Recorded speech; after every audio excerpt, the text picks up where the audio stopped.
வணக்கம் மக்களே, சற்றுமுன் கிடைத்த தகவல் ஒன்றை பார்க்க போகிறோம். பொன்முடியின் வழக்கில் நீதிமன்றத்தில் புதிய தீர்ப்பு, அதிர்ச்சியில் ஸ்டாலின். இந்த ஒரு தகவலை பற்றி தான் நாம் பார்க்க போகிறோம். தகவலை பார்ப்பதற்கு முன்னதாக நீங்கள் நம்மளுடைய சேனலுக்கு புதிய பார்வையாளர்களாக இருந்தீர்கள் என்றால் மறக்காமல் நம்மளுடைய சேனலை சப்ஸ்கிரைப் செய்து வைத்துக் கொள்ளுங்கள் மக்களே.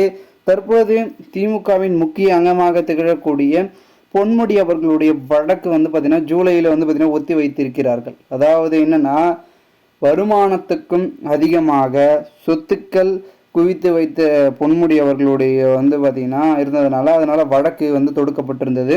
அந்த ஒரு வழக்கு அமைச்சர் பார்த்திங்கன்னா பொன்முடி விடுதலை செய்யப்பட்டதாக இருந்தது. அதில் அதுக்கு எதிராக ஒரு வழக்கு தொடர்ந்துருந்தாங்க. என்ன வழக்குனா, இவர்களை எப்படி நீங்கள் விடுதலை செஞ்சீங்க அப்படின்னு. அதனால் அந்த விசாரணை என்பது ஜூலை 22ஆம் தேதிக்கு ஒத்தி வைத்திருக்கிறார்கள் நம்முடைய சென்னை உயர்நீதிமன்றம். அதாவது 1996 முதல் 2001 திமுக ஆட்சி அமைந்திருந்தது. அப்பொழுது பார்த்தீங்கன்னா அமைச்சராக இருந்து சுமார் 1.36 கோடி அதிகம் பார்த்தீங்கன்னா சொத்துக்களை சேர்த்ததன் புகாரில் இவர் அப்பொழுதே வழக்கில் சிக்கியிருந்தார்.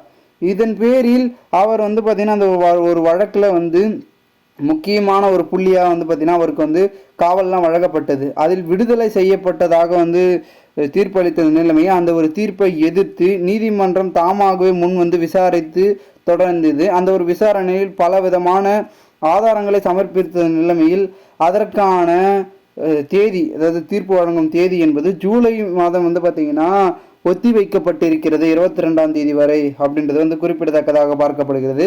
இதனால் திமுகவில் மிக முக்கியமான புள்ளியாக இருந்த இவர் மேலே நிறைய விதமான வழக்குகள் இருப்பதனால தற்போது இவருக்கான அமைச்சர் பதவி தொடர்ந்து இருக்குதா அப்படின்னு கேட்டிங்கன்னா தற்பொழுது இலக்காக இல்லாதான் தொடர்ந்துட்டு இருக்காரு. மேலும் இந்த ஒரு சூழ்நிலையில் திமுகவில் இவரால் கொஞ்சம் பரபரப்பும் அதிர்ச்சியும் தான் ஸ்டாலினுக்கு இருக்குது.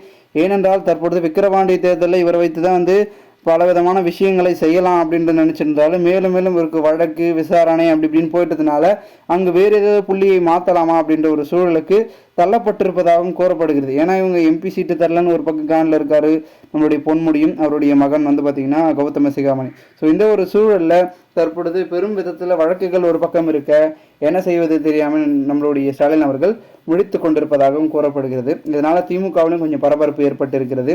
மேலும் இந்த ஒரு தகவலை குறித்த பொதுமக்கள் உங்களுடைய கருத்துக்களை மறக்காமல் கமெண்ட் மூலமாக நீங்கள் தெரிவிங்கள். இதுபோன்று நீங்கள் அரசியல் சார்ந்த நிகழ்வுகளாம் தினசரி தெரிந்து கொள்ள நம்மளுடைய தமிழகத்தின் அரசியல் என்னும் சேனலை சப்ஸ்கிரைப் செய்து வைத்துக் கொள்ளுங்கள் மக்களே. நாம் அடுத்தடுத்த வீடியோவில் சந்திக்கலாம். அதுவரை உங்களிடமிருந்து விடைபெறுகிறேன். நன்றி, வணக்கம் மக்களே. சேனல் பக்கத்துடன் தொடர்ந்து இணைந்திருங்கள்.